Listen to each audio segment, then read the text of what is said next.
اور معاشرے کا کتنا کمینہ شخص ہے وہ جو کسی کی بیٹی کو اس لیے تنگ کرتا ہے کہ وہ جہیز نہیں لے کے آئی، یا وہ اس کی خواہش کے مطابق، اس کی توقع کے مطابق جہیز نہیں لائی۔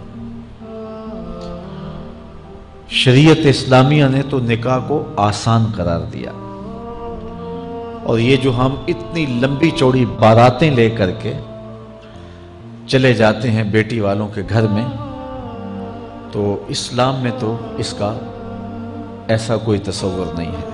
500 600 لوگ بیٹی والوں کے ہاں چلے جاتے ہیں اور جس طرح کسی محاذ پہ جا رہے ہیں۔ نکاح فی المساجد کا رواج اگر ڈالا جائے تو ہماری زندگیاں سوکھی ہو جاتی ہیں۔ یہ جو مروج سلسلہ ہے، اس سے غریب لوگ تو پریشان ہیں ہی، امیر لوگ بھی سکھ میں نہیں ہیں۔ آج 1 کروڑ روپیہ شادی پہ خرچ آ رہا ہے، اور جس کی 4 بیٹیاں ہیں وہ ساری زندگی اسی کام میں ہی لگا رہتا ہے۔ اور غریبوں کی زندگی تو اجیرن ہے۔ غریب کی بیٹیاں سگڑ ہیں، سمجھدار ہیں، سنجیدہ و متین ہیں، پڑھی لکھی ہیں، خوبصورت ہیں، لیکن ان کے رشتے قبول اس لیے نہیں کیے جا رہے کہ ان کے پاس دینے کے لیے کچھ نہیں ہے۔ اور اب ایک سلسلہ چلا جہیز فنڈ کا اور اجتماعی شادیوں کا، تو شاید کسی کے لیے اس میں تسکین ہو، لیکن میں تو ایک مرتبہ ایسی تقریب میں گیا ہوں تو دکھی ہو کے آیا ہوں۔ ہر شخص کا اپنا مزاج ہوتا ہے، مختلف تنظیمات، مختلف لوگ غریب بچیوں کی اجتماعی شادیاں کر رہے ہیں۔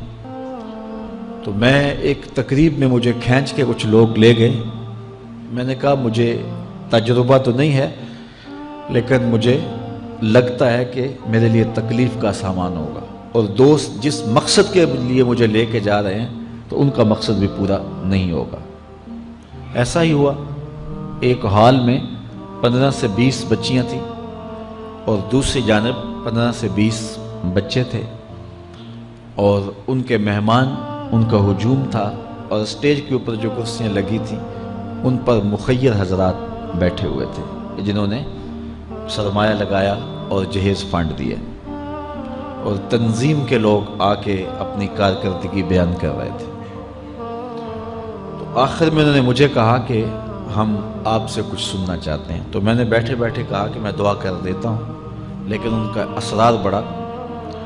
تو میں نے مائک پہ آ کے کہا کہ انسان کی زندگی میں 3 موقع ہوتے ہیں جس دن وہ مہمان خصوصی ہوتا ہے، اور سب لوگوں کی نظر اسی کے چہرے پہ ہوتی ہے۔ ایک جب وہ پیدا ہوتا ہے تو کالا کلوٹا بھی ہو تو ساری بستی اس کا منہ دیکھنے آتی ہے، اور اسے بہنیں چاند کہہ کے پکارتی ہیں، چاہے اس کا رنگ گہرا سیاہ کیوں نہ ہو۔ دوسرا موقع انسان پر اس وقت آتا ہے جب وہ دولہا بنتا ہے، تو سارے لوگ اسی کو دیکھتے ہیں، اور وہ نگاہوں کا مرکز ہوتا ہے، اور چیف گیسٹ وہی ہوتا ہے۔ اور تیسرا وقت اس کے اوپر تب آتا ہے جب وہ چٹا لٹھے کا لباس پہنتا ہے، تو سارا شہر اس کا منہ دیکھنے آتا ہے۔ تو میں نے کہا ان غریب لوگوں سے آج تم نے یہ حق بھی چھین لیا۔ آج مخیر حضرات کو اوپر بٹھایا اور ان کو نیچے بٹھایا ہوا ہے، اس لیے کہ یہ غریب ہیں، اور کسی کے چہرے کے اوپر میں نے کہا خوشی کے آثار نہیں نظر آ رہے، اداسیاں ہیں، اور اتنے لوگوں کو ان کی غربت کا گواہ بنا رہے ہو۔ ایک دم سکوت طاری ہو گیا حال پر، چونکہ مجھ سے وہ کچھ ایسی باتیں سننا چاہ رہے تھے جس سے ان کو داد ملتی۔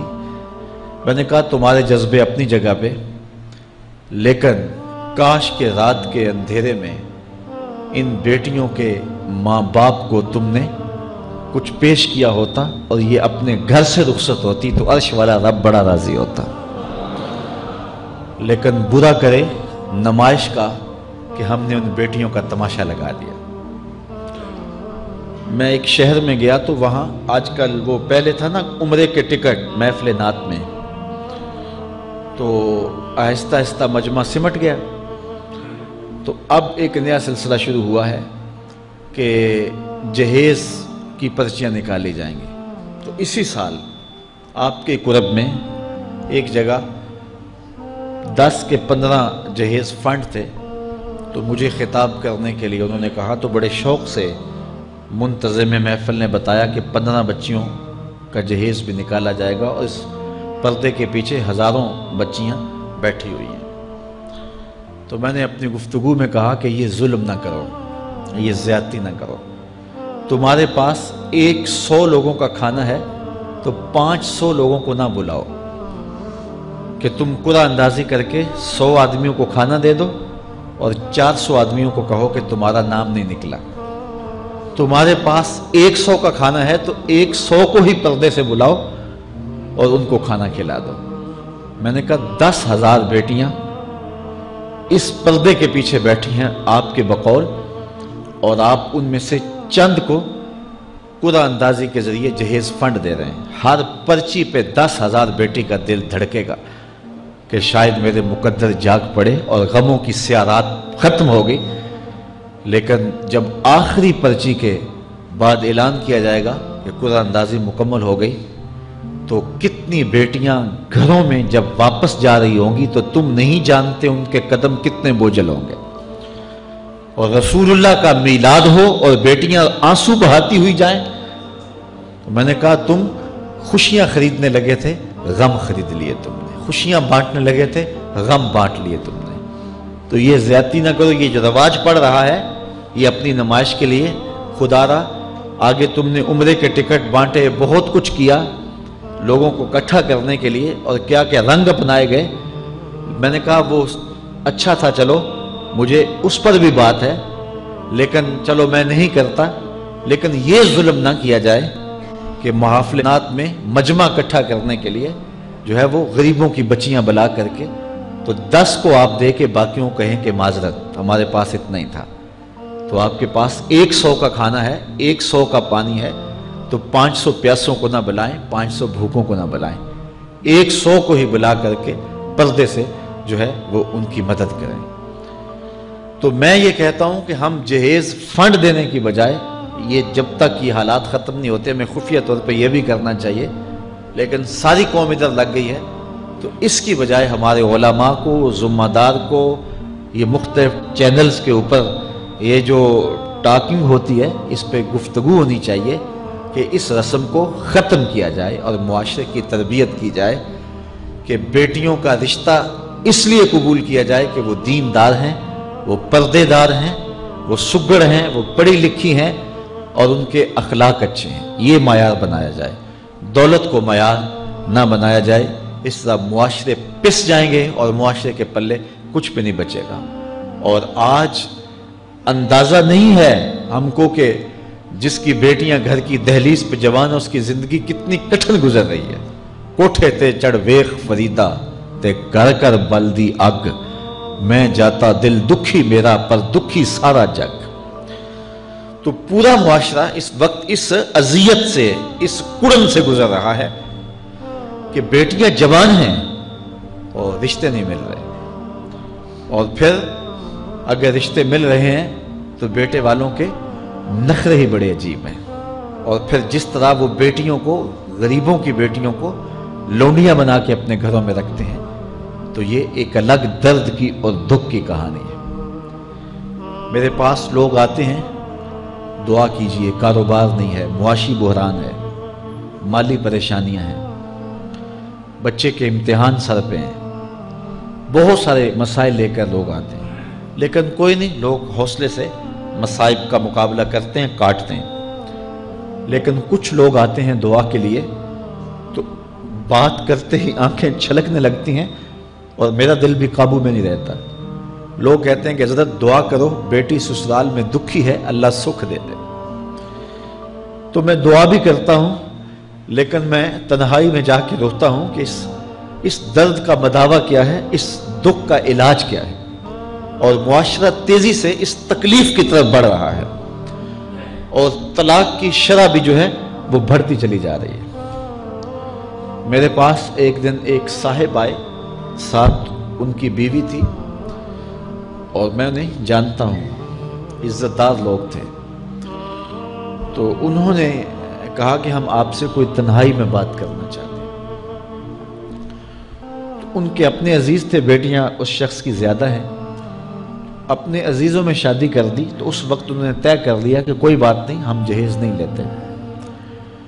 لیکن وہ باپ بلک بلک کے مجھے کہہ رہا تھا کہ کتنے دنوں سے میری بیٹی گھر آ کے بیٹھی ہوئی ہے، اور وہ کہتے ہیں کہ اتنی دیر واپس نہ آنا جب تک تیرا جہیز پورا نہیں ہو جائے گا۔ میں کہتا ہوں کتنا صفاق معاشرہ ہو گیا ہے اور کتنے کٹھن حالات ہو گئے ہیں۔ تو جب معاشرہ اس کیفیت میں چلے جائے تو پھر انارکی پھیلتی ہے اور معاشرے پھر قائم نہیں رہتے۔ تو کتنی باپ کی دہلیز پر بوڑھی ہونے والی بیٹیاں، ان کی سسکیاں، ان کی آہیں اور ان کی چیخیں اس معاشرے کو بے چین کی ہوئی ہیں۔ تو امیر لوگوں کی ذمہ داری ہے کہ وہ غریبوں کے دکھ بانٹ لیں۔ اللہ تعالیٰ ارشاد فرماتا ہے کہ فَقُّ رَقَبَةٍ او اطعام فی یوم ذی مسغبہ، کسی پھنسے ہوئے کی گردن چھڑانا یہ بڑی نیکی ہے۔ تو اس وقت غریب کی بیٹیوں کا رشتہ کوئی قبول نہیں کرتا۔ اگر کوئی نوجوان اور اگر کوئی سرمایہ دار غریبوں کی بیٹیاں قبول کر لے تو یہ اس کی مہربانی ہوگی، اور اگر یہ نہیں کر سکتا تو کم از کم ان بیٹیوں کی شادیوں کا اہتمام کیا جائے، لیکن یہ مہربانی کی جائے کہ غریبوں کی بچیوں کو نمائش گاہ میں نہ کھڑا کیا جائے اور ان کی غربت کا تماشا نہ بنایا جائے۔ رات کی تنہائی میں ان کے ماں باپ کی خدمت کی جائے تاکہ وہ اپنی بیٹیوں کو عزت سے اٹھا سکیں۔ میرے حضور نے ارشاد فرمایا وَرَجُلٌ تَصَدَّقَ بِصَدَقَةٍ فَأَخْفَاهَا حَتَّى لَا تَعْلَمَ شِمَالُهُ مَا تُنْفِقُ يَمِينُهُ، جس شخص نے تنہائی میں خیرات کی کہ دائیں ہاتھ نے جو خرچ کیا بائیں کو پتہ بھی نہ چلا، قیامت کے دن جب کوئی سایہ نہیں ہوگا اللہ اس شخص کو اپنے عرش کا ٹھنڈا سایہ عطا فرمائے۔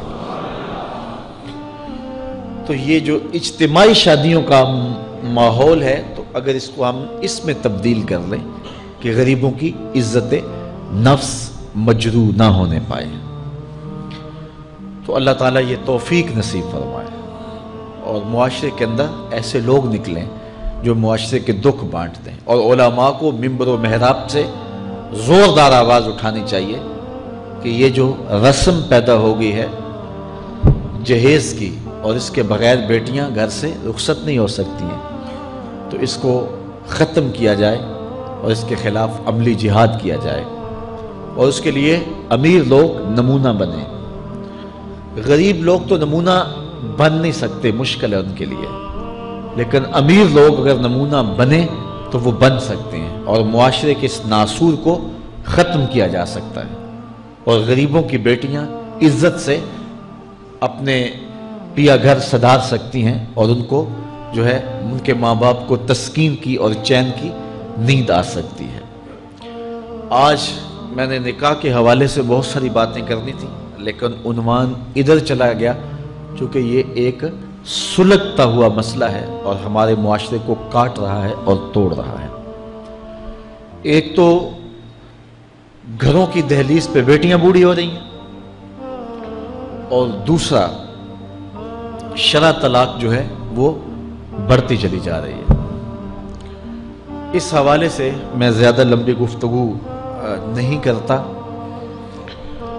صرف دو چار باتیں کہ طلاق اگرچہ مرد کا شرعی حق ہے، اور اگر نباہ نہ ہوتا ہو تو طلاق دینا ناگزیر ہو جائے تو طلاق دینا ہی پڑتا ہے، لیکن اس کے باوجود اگر کوئی شخص اپنی بیوی کو برداشت کرتا رہے تو قیامت کے دن رب کی رحمتوں کا حقدار ہوگا۔ جائز کاموں میں جو سب سے ناپسندیدہ امر ہے وہ طلاق ہے، اور جب کوئی شخص طلاق دیتا ہے اللہ کا عرش بھی ہلنے لگ جاتا ہے۔ امرأہ مردودہ اس خاتون کو کہتے ہیں جس کے شوہر نے اس کو طلاق دے دی اور وہ اس قابل نہیں ہے کہ اس کا دوبارہ نکاح ہو سکے. پہلے ہی بڑی مشکل نکاح ہوا تھا، بدصورت تھی، جہیز نہیں لا سکی تھی، تو پہلے بڑی مشکل نکاح ہوا تھا، اب طلاق ہو گئی تو اب تو اور زیادہ امکان مشکل ہو گیا. تو وہ اپنے باپ کی دہلیز پہ بیٹھ گئی. آگے نکاح کا ارادہ بھی نہیں ہے چونکہ امکان باقی نہیں ہے. تو اس عورت کو شریعت میں کہتے امرأہ مردودہ، لٹائی گئی خاتون. حدیث میں آتا ہے کہ کل اس خاتون کے باپ کو اس کے گناہوں کی وجہ سے جہنم کا حکم ہوگا، تو یہ جہنم اور اپنے باپ کے درمیان آڑ بن کے کھڑی ہو جائے گی اور رب سے بحث کرے گی کہ میرے مالک تو نہ مجھے عقل دی نہ تو نے مجھے شکل دی. سسرال نے قبول نہ کیا اور خامن نے دھتکار دیا. یہ ایک بوڑھا باپ ہی تھا جو مزدوریاں کر کر کے میرا پیٹ پالتا رہا. اس کے بڑے گناہ ہوں گے لیکن مالک میں تو اس کو جہنم میں نہیں جانے دوں گی. اللہ سے لڑائی کرے گی، بحث کرے گی، اللہ اکبر، الجھاؤ پیدا کر دے گی. حدیث میں آتا ہے اللہ اس خاتون کی سفارش مان کے اس کے بوڑھے باپ کو جنت عطا فرما دے. اگر طلاق دینا ناگزیر ہو جائے، بہت ضروری ہو جائے طلاق دینا اور اس کے بغیر کوئی دوسرا راستہ نظر نہیں آ رہا، تو پھر بھی 3 طلاقیں اکٹھی نہ دیں. 1 طلاق دے دیں، اور 1 طلاق دینے کا فائدہ یہ ہوگا کہ 3 مہینے کے بعد عورت فارغ ہے، آگے نکاح کرنا چاہے تو کر سکتی ہے. لیکن اگر 3 ماہ کے بعد، 4 ماہ کے بعد، سال کے بعد، 2 سال کے بعد اس نے آگے نکاح نہیں کیا تو دوبارہ ان کا پروگرام نکاح کا ہو جاتا ہے، تو پھر واپس آنا آسان ہوتا ہے. تو لوگ یک مشت 3 طلاقیں دے دیتے ہیں اور پھر مسئلہ پوچھتے ہیں.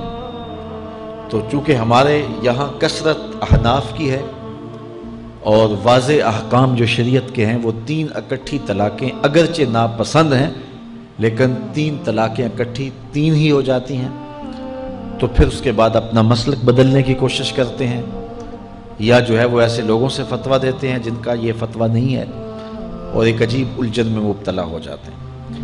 اس لیے اگر ناگزیر ہو جائے طلاق دینا تو پھر بھی 1 طلاق دینی چاہیے. جو 3 طلاقوں سے حاصل ہوگا، عورت سے الگ ہونا، وہ 1 طلاق سے ہی حاصل ہوگا.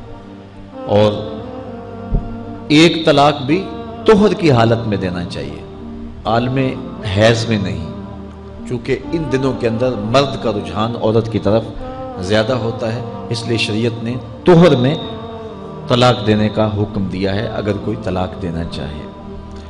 لیکن اگر کوئی حیض میں طلاق دے دے تو پھر بھی طلاق ہو جائے گی. 3 اکٹھی دے دیں پھر بھی طلاق ہو جائے گی. لیکن 1 طلاق اور وہ بھی طہر میں اگر دی جائے، ہاں مہینے کے وقفے کے بعد دی جائے تو پھر بھی موقع موجود ہوتا ہے. تو عمومی طور پہ لوگ 3 طلاقیں اکٹھی دے کے بعد میں پریشان ہوتے ہیں، کیونکہ طلاق دینے کے بعد پھر پوزیشن سوچ کی اور گمان کی اور ہوتی ہے. تو یہ ضروری باتیں تھیں. کار ما آخر شدو آخر ز ما کار نشد.